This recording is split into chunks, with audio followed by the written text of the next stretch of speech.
पिंपरी चिंचवड आणि पुणे इथं विषारी दारूमुळे 12 जणांचा मृत्यू झालेला आहे। या प्रकरणी पोलिसांनी आरोपी योगेश वानखेडेला आणि कर्नल सिंग विरखाला अटक केलेली आहे। यातील आरोपी योगेश वानखेडे यानेच दारूमध्ये मिथेनॉल मिसळल्यानं ही घटना घडली अशी माहिती समोर आली आहे। योगेश वानखेडे हा दारू वितरित करण्याचं काम करत होता, तर कर्नल सिंग विरखा दारू गुत्त्याचा मालक आहे। दरम्यान या प्रकरणी 3 ठिकाणी कारवाई करण्यात आली असून पुढील तपास सुरू आहे। तर या विषारी दारूमुळे 12 जणांचा मृत्यू झालेला आहे।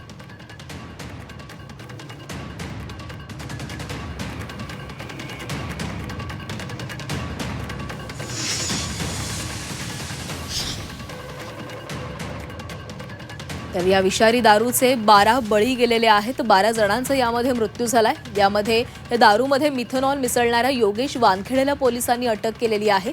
त्यानंतर कर्नल सिंह विरखा याला देखील अटक करण्यात आलेली आहे। हा विरखा दारूच्या कुत्त्याचा मालक होता।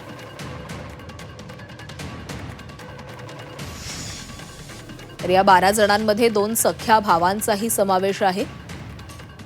पुणे आणि पिंपरी चिंचवडमधील 12 जणांचा या विषारी दारूमुळे मृत्यू झालेला आहे। त्यामुळे त्यांच्या कुटुंबावर शोककळा पसरलेली आहे।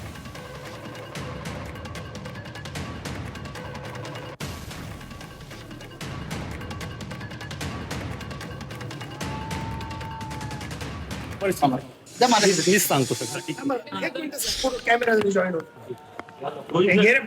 दापोडी पोलीस स्टेशन हद्दीतील फुगेवाडी परिसरात काही इस्मांचा मृत्यू झाल्यावर काल माहिती प्राप्त झाली होती। त्या अनुषंगाने डिटेलमध्ये चौकशी केल्यानंतर काही इस्मांचा विषारी दारूच्या सेवनामुळे मृत्यू झाल्याचे प्रथमदर्शन निष्पन्न झालेले आहे।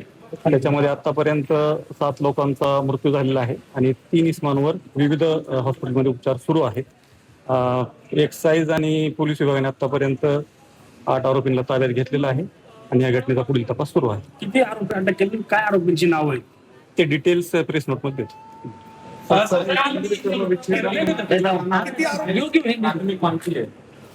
जेव्हा विच्छेदन केलं जाणार आहे काही जणांचा अंत्यसंस्कारही झाल्याची माहिती आहे।